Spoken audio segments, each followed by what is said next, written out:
Hey everybody, welcome back to the social media channel you're on, whatever that one is. Instagram, YouTube, TikTok, Facebook, Twitter, X. They're all out there. We got them all. Thanks for your guys' support. The reason that we get to do what we do is because of you, okay? I do want to bring up this is a painful one right now, okay?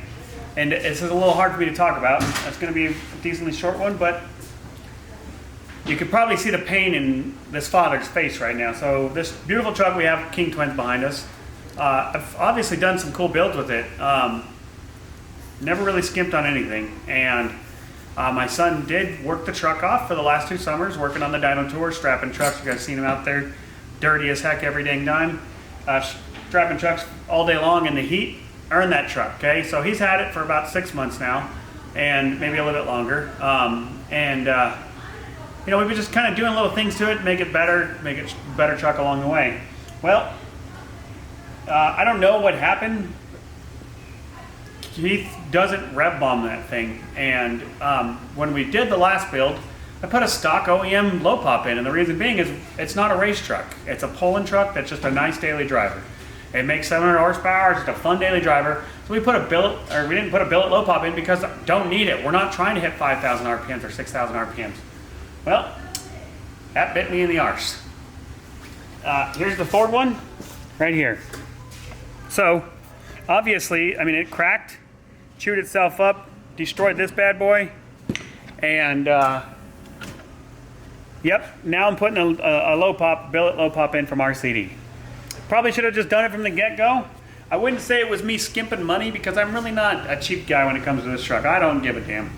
Even in my other trucks, I really never have been cheap about it, you know? I've always tried to do the best of the best and make them just super reliable and run good. And this one stings because it's like, damn, 1,000 miles on this Ford low pop and this happens to me. So maybe think about that, you know? This is a great upgrade. It's not gonna happen with this thing. This thing can lifetime explosion guarantee, as you can see from RCD right there.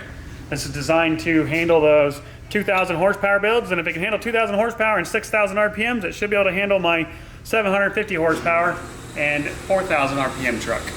And it very rarely sees 4,000 RPMs. Like, we don't put a hard cut limiter on this truck because I don't need to do that with this thing. So take a look at the RCD billet low pop. I definitely recommend it. It comes with everything you need in the box. The gasket, the front cover, comes with harmonic balancer bolts, and we've got a good balancer on here, so these are just going to be spare now. We have a good balancer with bolts already on this thing. Yep, definitely recommend taking a look at this guy because if I would have done this, maybe this wouldn't have happened.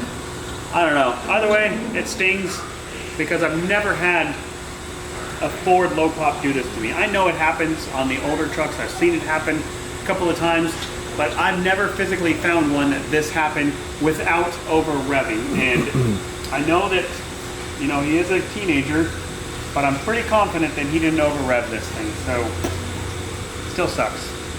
Anyways, the upgrade, RCD billet low pop. We're gonna have this truck back up and running today. Thank you guys for the things that you do for us.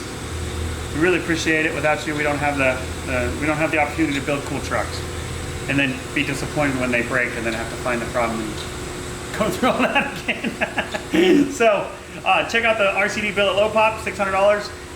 OEM is $199, I think.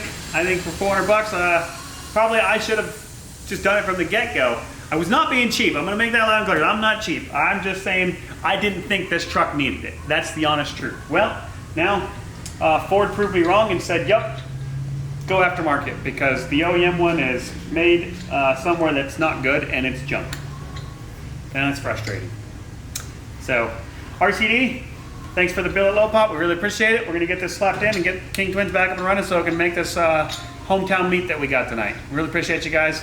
1-800-577-2698, bestperformance.com. I think you guys all know that. Like, subscribe. We really appreciate you guys. Have a blessed day.